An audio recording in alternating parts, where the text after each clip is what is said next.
I want to say that we are almost out of time. Some people would say we are out of time. There are many, many questions. We won't get to them. I'm going to try to sneak one in. If you can't answer it in 30 seconds, don't try.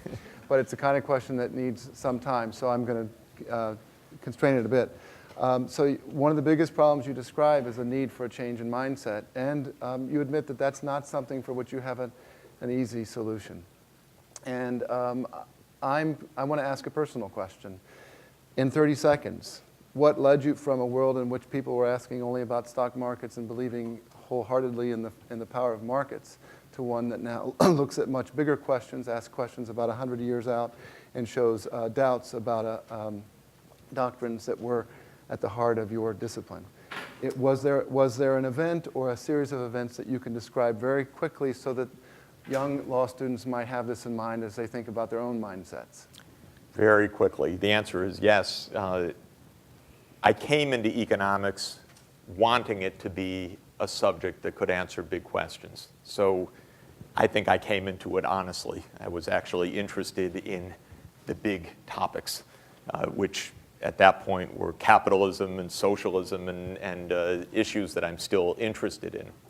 But as I studied technical economics here, undergraduate and graduate, I became validated in a particular approach that led me to believe when I got tenure here in 1983 that I knew what I was talking about, and I was validated as expert in international finance.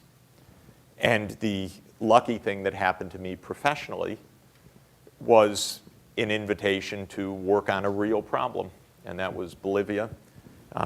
Stepping off an airplane in El Alto at 13,000 feet above sea level in early July 1985 was the transformative experience of my life.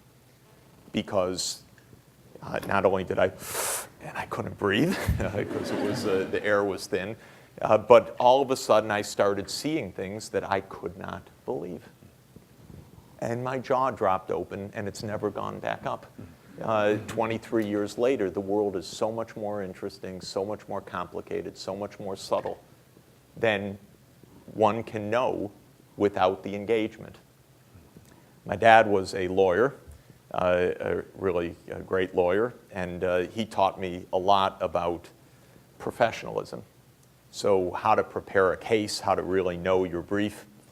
Argued in the Supreme Court, and he argued many, many cases, and I learned a lot from him about how to approach a professional life with ethics. And so I would say that I like to think I came somehow with that in mind, but it was the idea of trying to apply knowledge to practice with an ethical understanding that for me was the transformation. And I never went back to the classroom per se in the same way. I still teach a lot in three courses this semester, but I feel 1 foot in the classroom only, and that's all I want. I want 1 foot in the world, and I really adore that combination. But without having gotten out there to do things, I would never have known. And I can tell you, I thought I really understood a lot after Bolivia and then working in Latin America and then being lucky to work in Eastern Europe and the former Soviet Union. And even with all of that and seeing China and India and all of that, I had no idea about extreme poverty. Even with the Bolivian experience, even being in India, I had no idea until I started working in Africa in the mid-1990s. So again, it was another epiphany for me. I have too limited an imagination to understand things without seeing them, without getting involved in them. I think our way of knowledge of data sets and econometric analysis is about 1/10 of real knowledge. And stopping there seems to me to be pitifully unimaginative. And that was all from the lucky happenstance of taking an invitation to go make a visit and try to do something. So that may help.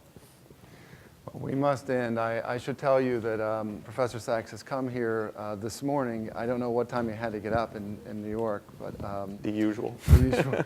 And he, in addition, is going to something this afternoon where he's going to speak, and then he's going to be back at Columbia at an event where I take it both presidential candidates Obama and McCain will both be there. I would like to be watching that.